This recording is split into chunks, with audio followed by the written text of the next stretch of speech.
বছরে কোনোদিন মসজিদে দেখলাম না। নবীজির জামানায় সর্বোচ্চ 2 থেকে 4 দিন। কসম আল্লাহ, নবীর সাহাবী আব্দুল্লাহ ইবনে ওমর বলেন, আমরা নবীজির জামানায় মসজিদে 2 দিন 4 দিন কোন মুসলমান পরিচয়ধারী ব্যক্তি ফজরের নামাজে অনুপস্থিত দেখলে আমরা তাকে মুনাফিক ভাবতাম, মুনাফিক হিসাবেই চিনতাম, মুনাফিক হিসাবেই চিনতাম। দেখি মামুলি মনে করছেন? আখেরাত খামখেয়ালি।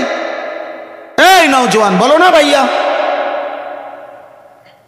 কেন ফজরের নামাজ পড়ো না? বলো না আব্বা, ফজরের নামাজ পড়ো না কেন?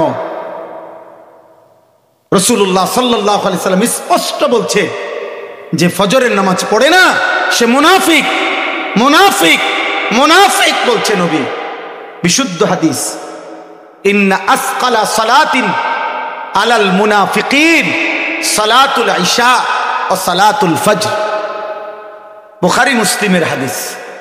নবীজি বলেন মুনাফিকদের জন্য সবচেয়ে ভারী 2টা নামাজ, কঠিন, এক এশার নামাজ, এক ফজরের নামাজ। কি ভাবলা ভাইয়া? নবীজি সাল্লাল্লাহু আলাইহি সাল্লাম বলেছে লা ইয়াশহাদুহুমা মুনাফিকুন। আমার কাছে আরবি কিতাব আছে, আমার গাড়িতে আছে, আযমু শাবাবিন ফিল ইসলাম, এই কিতাবে আছে।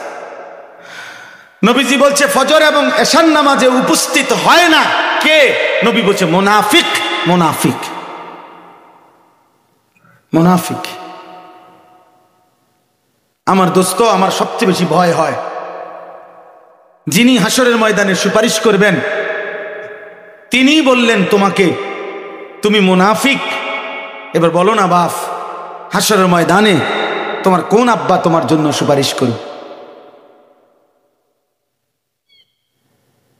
বলো না ভাই, এই বলো না মাঝ বয়সী বাবা, দিনের পর দিন যারা ফজরের নামাজ পড়েন না, ঘটনাটা কি? নবীজি রাসূলুল্লাহ সাল্লাল্লাহু আলাইহি সাল্লাম তিনি সুপারিশ করবেন, তো তিনি তো বলল তোমার মুনাফিক। কথা বলে না তো কে সুপারিশ করবে? তোমার কোন আব্বাই সুপারিশ করবে তোমার? আখিরাত খামখেয়ালি মনে করবে।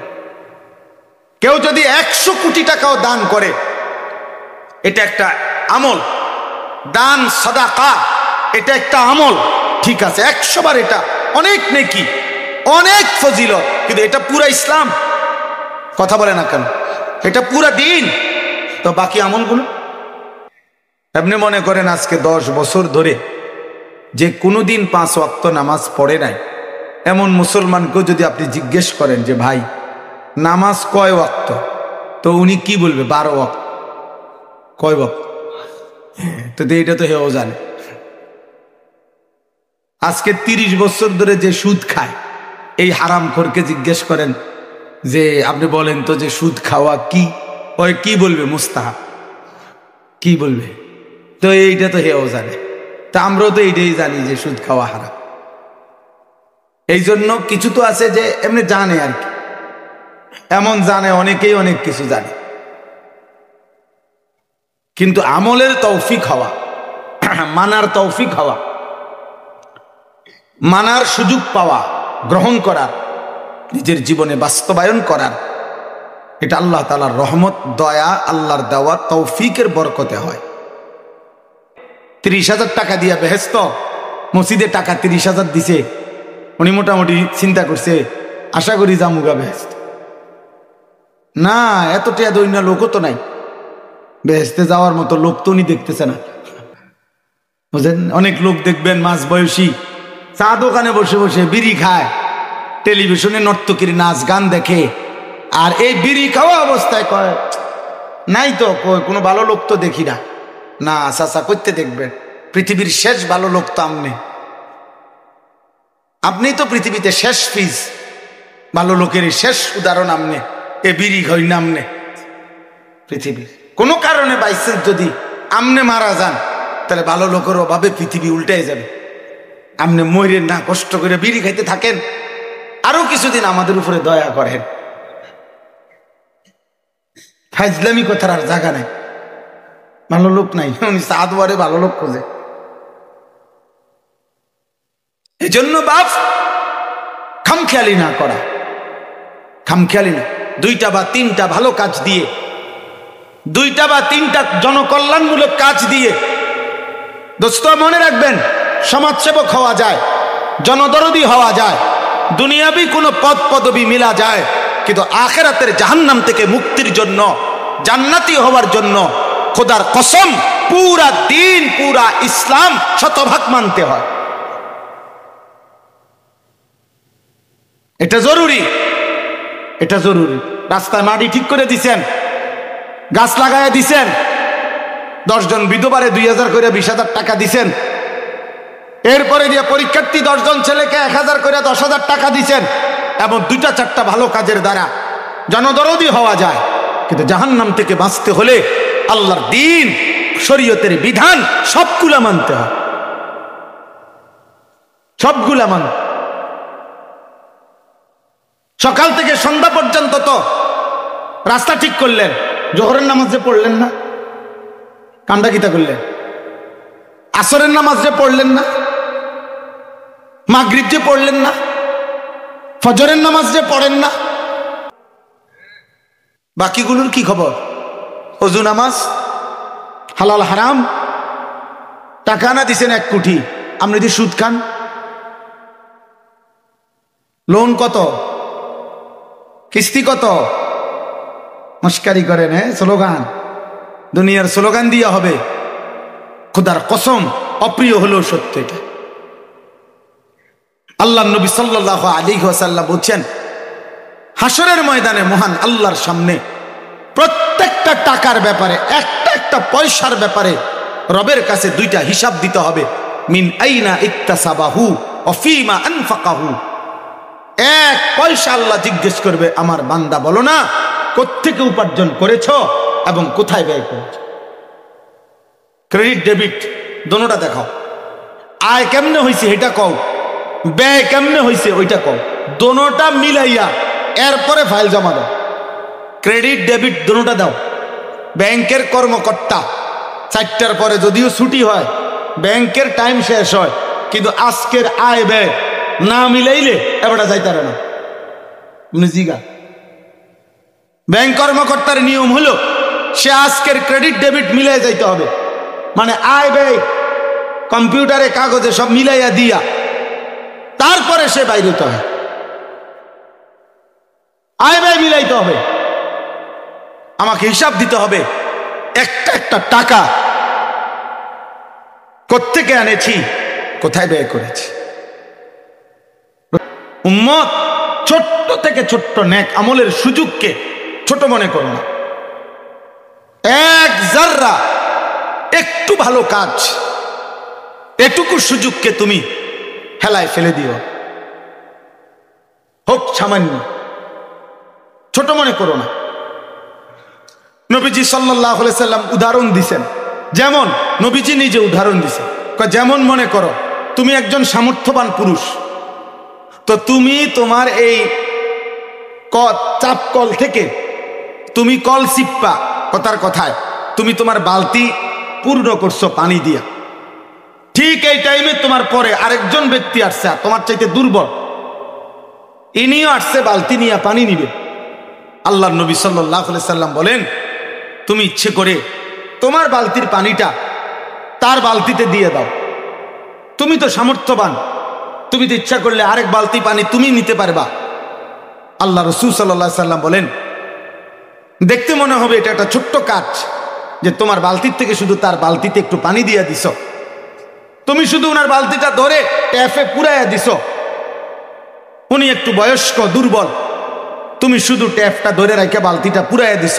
আল্লাহ নবী বলেন এই আমলটাও তোমার আমল নামায় সাদাকার সওয়াব হয়ে যাবে, হোক ছোট্ট কাজ। এই বালতি দিয়ে পানি খাওয়ায় দেওয়াতে মূসা আলাইহিস সালামের থাকার জায়গার ব্যবস্থা হয়েছে, বিয়ে শাদীর ব্যবস্থা হয়েছে। মূসা নবী এই বালতির পানির বরকতে কোরআন শরীফে আছে, হযরত মূসা আলাইহিস সালাম 10 বছর থাকার জায়গাও পাইছে, পরবর্তীতে 10 বছর পরে বিয়েও করছে। এই মূল প্রথম উপলক্ষ্য হইল এই বালতির পানি। হযরত মূসা আলাইহিস সালাম যখন ফেরাউনের বাহিনীর ভয়ে মিশর থেকে চলে গেছেন, তখন এই পার্শ্ববর্তী দেশ মাদায়েন, সেখানে গিয়ে তিনি যখন পৌঁছছেন, তখন সেখানের একটি কূপের সামনে গিয়ে ক্লান্ত শ্রান্ত হয়ে তিনি দাঁড়াইছিলেন। গিয়ে দেখছেন ওই কূপ থেকে লোকেরা ভারী ওজনওয়ালা লোহার বালতি দিয়া বহু গভীর থেকে তারা রশি দিয়া পানি উঠাইয়া তাদের বকরিদেরকে পানি পান করাইতেছে। হযরত মূসা আলাইহিস সালাম লক্ষ্য করছেন অনেকক্ষণ ধরে যে একটু দূরে দুইটা মেয়ে, তারা তাদের কতগুলো বকরি ছাগল টাইনা ধরে রাখছে, তারা নীরবে এক পাশে দাঁড়িয়ে আছে দূরে। মূসা আলাইহিস সালাম অনেকক্ষণ খেয়াল করছেন যে এরা তো এদের বকরিদেরকে পানি পান করাচ্ছে না। তিনি তাদের কাছে গিয়ে জিজ্ঞাসা করলেন, তোমাদের বিষয়টা কি, তোমরা পানি পান করাচ্ছ না কেন? তখন ওই দুই মেয়ে বলল, এই পুরুষগুলো যতক্ষণ পর্যন্ত তাদের সকল বকরিকে পানি পান করিয়ে চলে না যাবে, আমরা নারী, অতএব আমাদের পর্দার কারণে আমরা তাদের সাথে ধাক্কাধাক্কি করে পানি পান করাইতে পারি না। অতএব তারা চলে গেলে আমরা পানি পান করাবো। আর দ্বিতীয় প্রশ্নের উত্তর দিয়ে দিছে, আমরা মেয়ে হয়েও কেন বকরি নিয়ে আসলাম পানি পান করাইতে? ও আবুনা শাইখুন কবীর, কোরআন শরীফের আয়াত। এই মেয়েরা বলছে আমাদের আব্বা একদম দুর্বল, অশীতপর বৃদ্ধ, এবং আমাদের উপযুক্ত আর কোনো ভাই বা কর্মচারী কেউ নাই, এজন্য আমরা নিরুপায় হয়ে এখানে পানি পান করাইতে আসছি। হযরত মূসা আলাইহিস সালাম নিজেই তখন ওই বালতি দিয়া, ওই লোহার ভারী বালতি রশি ফেলে তিনি পানি উঠাইয়া এই বকরিগুলা মেয়েদের পানি পান করাই দিছে, দিয়া বলছে ঠিক আছে যাও। ওই মেয়েরা বাড়িতে ফিরে গেছে, তাদের বাবার কাছে ঘটনাটা বলছেন। বাবা ছিলেন ওই অঞ্চলে আল্লাহর পক্ষ থেকে নবী, হযরত শুআইব আলাইহিস সালাম। তো বাবা একজন মেয়েকে বললেন, তুমি গিয়া ওই ছেলেকে ডেকে আনো, আমি তাকে উপযুক্ত পারিশ্রমিক দেব। তখন একজন মেয়ে এসে হযরত মূসা আলাইহিস সালামকে ডাইকা বাড়িতে নিছে। শুআইব আলাইহিস সালাম ওনার কথাবার্তা শুনছে, হালাত শুনে বলছে, তুমি ইচ্ছা করলে আমার বাড়িতে আমার একজন কর্মচারী বকরি লালন পালনের জন্য দরকার, তুমি থাকো, আমি তোমাকে আশ্রয় দেব। তো মূসা আলাইহিস সালাম একজন নবীর ঘরে ওনার থাকার ব্যবস্থা হইছে, একজন নবীর ঘরের উত্তম হালাল রিজিক ওনার খাবারের ব্যবস্থা হইছে, একজন নবীর ঘরে ওনার কাজের কর্মের ব্যবস্থা হইছে, এবং 10 বছর পরে ওই নবী শুআইব আলাইহিস সালাম ওনার মেয়েকে মূসা আলাইহিস সালামের সাথে বিয়ে দিছে। এই সব কিছু কি দিয়ে হইছে বলে না? হ্যাঁ, এই যে তাইলে এই ছোট্ট ভালো কাজ, এটুকু আল্লাহ তাআলা সাদাকা হিসাবে নেকি দান করবে।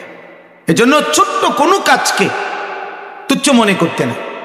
রাসূলুল্লাহ সাল্লাল্লাহু আলাইহি ওয়াসাল্লাম বলেন, কুল্লু মারুফিন সাদাকা, প্রত্যেকটা ভালো কাজ আল্লাহর রাস্তায় সাদাকার সওয়াব। আল্লাহর নবী সাল্লাল্লাহু আলাইহি ওয়াসাল্লাম হচ্ছে কোন অন্ধ ব্যক্তিকে রাস্তা পার করে দেওয়া, এটা সাদাকা, এটা সাদাকা মানে ছোট্ট কাজ। ওয়ালাউ আন তালকা বিওয়াজহিন তালকিন আখাকা, তুমি তোমার ভাইয়ের সাথে হাসি মুখে তাকাইলা, আল্লাহর নবী বলছেন এটাও সাদাকা, এটাও ভালো কাজ। এজন্য দোস্ত আমার, বাপ আমার, সবার কাছে বলি, বেশি থেকে বেশি নেকি তালাশ করা উচিত, নেকি তালাশ করা উচিত। সাহাবায়ে কেরাম আল্লাহর নবী সাল্লাল্লাহু আলাইহি সাল্লামের কাছে নেকি খুঁজতেন, আর কি করতে পারি, আর কি হতে পারে। ইয়া রাসূলুল্লাহ দুল্লানি আলা আমালিন, হে আল্লাহর নবী একটা আমল বলেন। আমিলতুহু দাখালতুল জান্নাহ, আমল করব আর জান্নাতে যাব, এইভাবে বল। নবীজি সাল্লাল্লাহু আলাইহি সাল্লামের মহিলা সাহাবী চাচাতো বোন উম্মে হানি বিনতে আবি তালেব, উনি বলছে, ইয়া রাসূলুল্লাহ আপনি আমাকে এমন কিছু আমল বলে দেন যে এই আমলগুলো আমি করব, আমি দুর্বল, আমি বৃদ্ধ হয়ে গেছি, আমি বসে বসে আমল করব, এমন কিছু আমল আমাকে আপনি বলে দেন। আল্লাহর নবী সাল্লাল্লাহু আলাইহি সাল্লাম বললেন, তুমি প্রতিনিয়ত সুবহানাল্লাহ, আলহামদুলিল্লাহ, আল্লাহু আকবার, লা ইলাহা ইল্লাল্লাহ, এই চারটি কালেমা 100 বার 100 বার 100 বার করে পড়বে, রব্বে করিম তোমাকে অগণিত অফুরন্ত নেকি দান করবে। এই যে বাপ আমার, এক মুমিন যার আখিরাত দরকার, যার পরকাল দরকার, যার জাহান্নাম থেকে মুক্তি দরকার, যার জান্নাতে যাওয়া দরকার, দোস্ত আমার, বাপ আমার, নেকি অনেক দরকার। এই জন্য আমি এই মাত্র নওজোয়ান ছেলেরা, আলহামদুলিল্লাহ অনেক চমৎকার নাম, খাদিমুল উম্মাহ যুব সংগঠন, এবং আমি আইসাও শুনছি আলহামদুলিল্লাহ অনেক ফিকিরমান ছেলেরা অনেক সুন্দর কাজ করে, মেহনত করছে। আইসাই বলছি ওই রুমে 5 মিনিট 10 মিনিট ওখানে বসছি ওনাদের, তো বলছি নওজোয়ান ভাই, অবশ্যই কোনো মুত্তাকি আল্লাহওয়ালা বুজুর্গ কোনো আলেমে দ্বীনের তত্ত্বাবধানে এই কাজ করতে হবে। নিজেরা নিজেরা আমরার কাছে ভালো লাগছে, আমরার কাছে ভালো লাগলো, তো তোমাদের কাছে না, কোন আল্লাহওয়ালার কাছ থেকে অনুমোদন নিতে হবে, তাইলে কাজে বরকত হবে, টেকসই হবে, টেকসই হবে। নয়তো 3-4 বছর 2-4-5-10 বছর হয়তো অনেক কিছু করে উড়ে এলাইছে, এরপরে এমন ফেস লাগিয়ে গেছে, সব কিছু তছনছ হয়ে গেছে। এজন্য আল্লাহওয়ালা মুত্তাকি কোন রাহবার তার তত্ত্বাবধানে হযরত আলহামদুলিল্লাহ এই অঞ্চলে হযরত মাওলানা মুফতি আব্দুস সবুর কাসিমি হযরত দামাত বারাকাতুম আছেন। তো এমন মুখলিস কোন আল্লাহওয়ালার তত্ত্বাবধানে দ্বীনি কাজ করলে ইনশাআল্লাহ, আমিও বললাম নওজোয়ান ভাই তোমাদেরকে, তোমাদের এই কাজ টেকসই হবে, বরকত হবে, অনেক দিন পর্যন্ত টিকে থাকবে। হয়তো তুমি থাকবে না, কিন্তু তোমার কাজের এই ধারা চলবে। আর আল্লাহ কোরআনে বলছেন, আলিমাত নাফসুম মা কদ্দামাত ওয়া আখারাত, প্রত্যেক ব্যক্তিকে আল্লাহ বলেন হাসরের ময়দানে জানানো হবে সে নিজে সশরীরে জীবিত থাকা অবস্থায় নিজে যা আমল করেছিল তা, এবং সে যা ব্যবস্থা করে রাখছিল দুনিয়াতে রেখে গেছে, ওইগুলোর থেকে তার পরবর্তীতে যত নেকি সাদাকা তার পিছন দিয়ে আসছে, তার কবরে থাকা সত্ত্বেও সেই উভয়টা একত্রিত করে কিয়ামতের দিন তাকে জানানো হবে। এই আপনি মোহাম্মদ আনিসুর রহমান, আপনি নিজে সেজদা দিছেন 1 লাখ, আর আপনি এই মসজিদে দান করছিলেন, এই মসজিদে মোট এতজন মুসল্লি এতদিন নামাজ পড়ছে, তাদের সেজদার সমপরিমাণ আপনার নামে আসছে আরো 20 লাখ। এই হলো আপনার সেজদার নেকি 21 লাখ। হিসাব বুঝছেন না? এই হলো হিসাব। এইভাবে গুনে গুনে মা কদ্দামাত ওয়া আখারাত, তুমি নিজে যা করছো আর তুমি যা ইন্তজাম করে গেছো, উভয়টা। ওয়া নাকতুবু মা কদ্দামু ওয়া আসারাহুম, সূরা ইয়াসিনের মধ্যে আছে। আল্লাহ বলেন, বান্দা আমি তোমার নামে লিখাবো আমার ফেরেশতার খাতায়, কি লেখাবো? মা কদ্দামু, তোমরা নিজেরা যা পাঠাইছো সশরীরে জীবিত থাকা অবস্থা, ও আসারাহুম, এবং যেই সমস্ত কর্মের চিহ্ন পৃথিবীতে রেখে গেছ সেগুলোর থেকেও প্রাপ্ত নেকি আমি তোমাদের নামে পাঠাবো, আমি লেখো। এবং এটার আরেকটা অর্থ হলো, প্রতিটা নেক কাজ করতে গিয়ে তোমরা যে কদম ব্যবহার করছো, তোমাদের পদচিহ্ন কত কদম ব্যবহার হয়েছে, ওই পদচিহ্নগুলো পর্যন্ত গুণে নেকি হিসাবে তোমাদের আমলনামায় উঠে। এজন্য দোস্ত, ইখলাস ও তাকওয়ার সাথে যেই কোনো নেক কাজের অনেক ফায়দা। পরবর্তীতে যত মানুষ তা অনুসরণ করবে, পালন করবে, তাদের প্রত্যেকের সমপরিমাণ নেকি ওই আহ্বানকারী, ইন্তেজামকারী, ব্যবস্থাপনাকারীদের আমল নামায় আল্লাহ তাআলা তুলে দিবে। বিড়ি খাওয়া অবস্থায় কয় নাই তো, কোনো ভালো লোক তো দেখি না। না চাচা, করতে দেখবেন, পৃথিবীর শেষ ভালো লোক তো আপনি তো পৃথিবীতে শেষ পিস, ভালো লোকের শেষ উদাহরণ আমনে। এ বিড়ি খাই নামনে পৃথিবীর কোনো কারণে বাইসেন্স যদি আমনে মারা যান, তাহলে ভালো লোকের অভাবে পৃথিবী উল্টে যাবে। আমনে মরেন না, কষ্ট করে বিড়ি খাইতে থাকেন, আরো কিছুদিন আমাদের উপরে দয়া করেন। ফাইজলামি কথার আর জায়গা নাই, ভালো লোক নাই, উনি সাদওয়ারে ভালো লোক খোঁজে। এই জন্য বাপ খামখেয়ালি না করা, খামখেয়ালি না, দুইটা বা তিনটা ভালো কাজ দিয়ে, দুইটা বা তিনটা জনকল্যাণমূলক কাজ দিয়ে, দোস্ত মনে রাখবেন, সমাজসেবক হওয়া যায়, জনদরদি হওয়া যায়, দুনিয়াবি কোনো পদ পদবি মিলা যায়, কিন্তু আখিরাতের জাহান্নাম থেকে মুক্তির জন্য, জান্নাতি হওয়ার জন্য খোদার কসম পুরা দিন, পুরা ইসলাম শতভাগ মানতে হয়। এটা জরুরি, এটা জরুরি। রাস্তায় মাটি ঠিক করে দিছেন, গাছ লাগাইয়া দিছেন, 10 জন বিধবারে 2000 করে 20,000 টাকা দিছেন, এরপরে দিয়ে পরীক্ষার্থী 10 জন ছেলেকে 1000 করে 10,000 টাকা দিছেন, এবং 2-4টা ভালো কাজের দ্বারা জনদরদি হওয়া যায়। কিন্তু জাহান্নাম থেকে বাঁচতে হলে আল্লাহর দ্বীন, শরীয়তের বিধান সবগুলা মানতে হয়, সবগুলা মানতে। সকাল থেকে সন্ধ্যা পর্যন্ত তো রাস্তা ঠিক করলেন, জোহরের নামাজ যে পড়লেন না, কান্দা গীতা করলেন, আসরের নামাজ যে পড়লেন না, মাগরিব যে পড়লেন না, মোবাইল হাতে ধরে একজনও ভিডিও বা রেকর্ড করা যাবে না। আমি স্পষ্ট নিষেধ করলাম।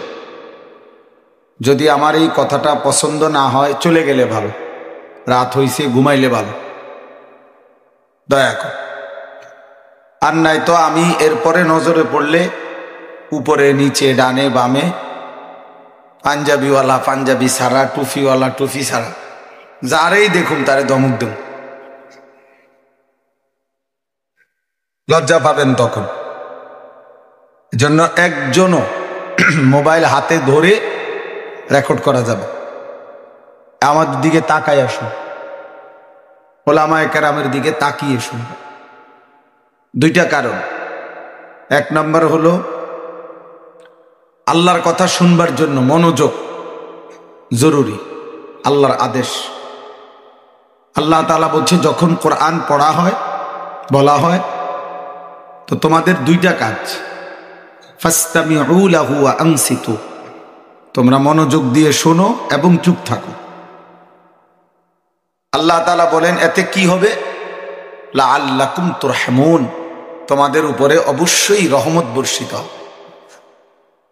কি করলে? মনোযোগ দিলে এবং কি করলে? চুপ থাক। মনোযোগ দিলে এবং চুপ থাক। রহমত বর্ষিত হবে মানে কি? তাফসীরের মধ্যে আছে, রহমত বর্ষিত হবে মানে আল্লাহ তাআলা ওই কথাগুলোর উপরে আমল করার তৌফিক দান করবে, তৌফিক দেবে, তৌফিক। অর্থাৎ আল্লাহ তাআলা ওই বান্দাকে আমলের তৌফিক দিবে আল্লাহর কথা অনুপাতে। তাহলে শুধু শুনলেই হবে না, শুধু জানে, এরকম অনেক মানুষই জানে, অনেক পাপী নাফরমান আল্লাহর অবাধ্য ব্যক্তিও শরীয়তের অনেক কথা জানে, সেটা শুধুই জানা, কিন্তু আমল করার তৌফিক হওয়া, এটা আল্লাহর রহমত ছাড়া নসিব হয়। হযরত আব্দুল্লাহ ইবনে মাসউদ রাদিয়াল্লাহু তাআলা আনহু তিনি বলছেন, নবীজির বিখ্যাত সাহাবী, জলিলুল কদর সাহাবী, নৈকট্যপ্রাপ্ত সাহাবী, নবীজির সাথে বেশি সময় যারা নবীজির সঙ্গী হিসাবে, সহচর হিসাবে থাকতেন, ছিলেন, এমন একজন সাহাবী আব্দুল্লাহ ইবনে মাসউদ রাদিয়াল্লাহু তাআলা আনহু, তিনি বর্ণনা করছেন যে আমরা নবীজির কাছ থেকে তাআল্লামনাল কুরআনা ওয়াল ইলমা ওয়াল আমালা জামিআ, আমরা নবীজির কাছ থেকে কোরআন শিখলাম, মানে তেলাওয়াত, ওয়াল ইলমা, কোরআন আমাদেরকে যা বলতে চায় ওই সমস্ত ইলম আমরা নবীজির থেকে শিখলাম, ওয়াল আমাল, এবং প্রত্যেকটা আমল কিভাবে করতে হয় প্র্যাকটিক্যাল, সেই আমলগুলো আমরা নবীর থেকে শিখলাম। তাহলে সাহাবায়ে কেরাম এটা বুঝছে যে কোরআন পড়াও শিখতে হবে, কোরআন আমার কাছে কি চায় তার পূর্ণ ইলম অর্জন করতে হবে, কোরআন অনুপাতে আমল এটাও করতে হবে। এজন্য ওনারা বলেন, আমরা তেলাওয়াতও নবীর থেকে শিখছি, কোরআনের পূর্ণাঙ্গ ইলমও নবীর থেকে শিখছি, আমলের নমুনাও নবীজির থেকে শিখছি। কথা বুঝছেন? তাহলে এটা জরুর নওজোয়ান ভাই, তোমাদের জন্য জরুর। এমনি কাউরে পছন্দ হইলে কিচ্ছু আসে যায়, তুমি তোমার মতো আমি আমার মতো, তোমার এই পছন্দ দিয়ে কি আমি ঘাস কাটবো? তুমি আমারে মহব্বত কর, কিসের মহব্বত কর? তুমি একরকম আমি একরকম, তুমি আছো তোমার রঙে আমি আছি আমার রঙে, এই পছন্দ দিয়ে আমরা করবো কি? অতএব এই সস্তা দুনিয়াবি জনপ্রিয়তা কিচ্ছু আসে যায়। আমারে যদি 1 কোটি মানুষ চিনে, আমার কবর রাজাব মাফত, তো আমি এটাতে কিনব? আমি এই জনপ্রিয়তা দিয়ে কি করব? আমার ফায়দা কি? আমাকে যদি কেউ 10 কোটি মানুষ চিনে, আপনাদের কারো কবর রাজাব মাফত, তো আমরা লাফান কিনতেন। আপনাদের কি লাভ হলো বলো ভাই নওজোয়ান, তোমাদের কি লাভ? এই ঠেলা ঠেলি করার কি দরকার? এই জন্য দোস্ত, জনপ্রিয়তা এগুলা ধোঁকা, এগুলা ধোঁকা, কারো কোনো ফায়দা হয় না, বক্তারও না শ্রোতারও না, বরং ঈমান আমলের ভিত্তিতে উভয়ের লাভ। সেজদা দিলে আমারও লাভ, শ্রোতারও লাভ। একটা গুনাহ ছেড়ে দিলে বক্তারও লাভ, শ্রোতারও লাভ। আল্লাহ তাআলার এক হুকুমের গোলামি করলে বক্তারও লাভ, শ্রোতারও লাভ। নবী পাক সাল্লাল্লাহু আলাইহি ওয়াসাল্লামের একটা সুন্নাত অনুসরণ করলে বক্তারও লাভ, শ্রোতারও লাভ। এর মধ্যেই কামিয়াব। দুনিয়াবি এই জনপ্রিয়তা দুনিয়াবি মানুষের লাগতে পারে, যাদের ক্ষমতা দরকার, পদ দরকার, পদবি দরকার, মার্কা দরকার, ওনাদের লাগতে পারে, ওনাদের জনপ্রিয়তা দরকার। কিন্তু আখিরাতের ফিকির যাদের, আখিরাতে যারা আল্লাহর সামনে দাঁড়াইতে চায়, নিজেকে জাহান্নাম থেকে বাঁচাইতে চায়, ওনারা জনপ্রিয়তা দিয়ে কি করবে? পৃথিবী চিনুক বা না চিনুক, এর মধ্যে সফলতা বা ব্যর্থতার কিছু নাই। সারা পৃথিবী চিনলে সফল, নয়তো ব্যর্থ, এ কথা কোরআন সুন্নাতে নাই। কোরআনুল কারীমের মধ্যে 25 জন নবী এবং রসুলের নাম আছে। কয়জন? তো নবী রসুল মোট 25 জন, তো বাকিদের নাম যে নাই, ওনারা ব্যর্থ। কোরআনুল কারীমে 1 জন সাহাবীর নাম আছে, শুধু 1 জন, যায়েদ, নবীজির পালক পুত্র ছিলেন। ফালাম্মা কাদা যাইদুম মিনহা ওয়াতারান, এই যে যায়েদ ভাই, স্বেচ্ছাসেবকরাও কাজ যাদের না থাকে বসে শুনলে ভালো, অথবা কমপক্ষে যারা স্বেচ্ছাসেবক ছাড়া বাকিরা বসে, বাকি নওজোয়ান ভাই সবাই বসে, যে যেটুক শুনেন ওটুকুই বসে শুনে। যার ইচ্ছা 10 মিনিট পরে চলে যায়, যার ইচ্ছা 1 মিনিট পরে চলে যায়। যাইছিলাম এমনি হুজুর একটু চাইলাম ভালোই, আচ্ছা যাই, আল্লাহ হাফেজ, যা। বুঝেন নাই কথা? এইটা তেমন কোনো সমস্যা নাই, কম বেশি লইয়া আমি একবার আগের থেকেও কোনো টেনশন করি। 21 বছর আগে আমি এমন মাহফিলও 15 বছর আগে বয়ান করছি, 2-4 জন মানুষ, 20-50 জন মানুষের সামনে আমি টানা 4 ঘন্টা বয়ান করছি। তো কি এটা কোনো বিষয়? তেমন কোনো বিষয়। তাইলে কোরআনুল কারীমের মধ্যে সাহাবীর নাম আছে 1 জন। কয়জন? তাহলে নবীজির সাহাবী মোট 1 জনই, তো বাকিদের নাম নাই যে, তো ওনারা ব্যর্থ।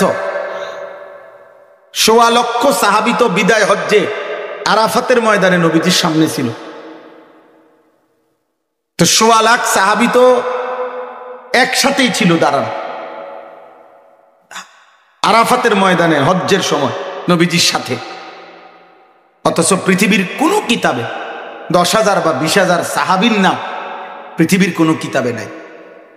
সবগুলো কিতাব মিলাইলেও হবে না, বাড়ি সালান দিলেও তো, একবার যদি বাটি সালান দেয় তারপরও পাওয়া যাবে। তাহলে বাকি যে এই লক্ষের চাইতে বেশি সাহাবীর নাম পৃথিবীর কোথাও নাই, কেউ জানে না, তো ওনারা ব্যর্থ।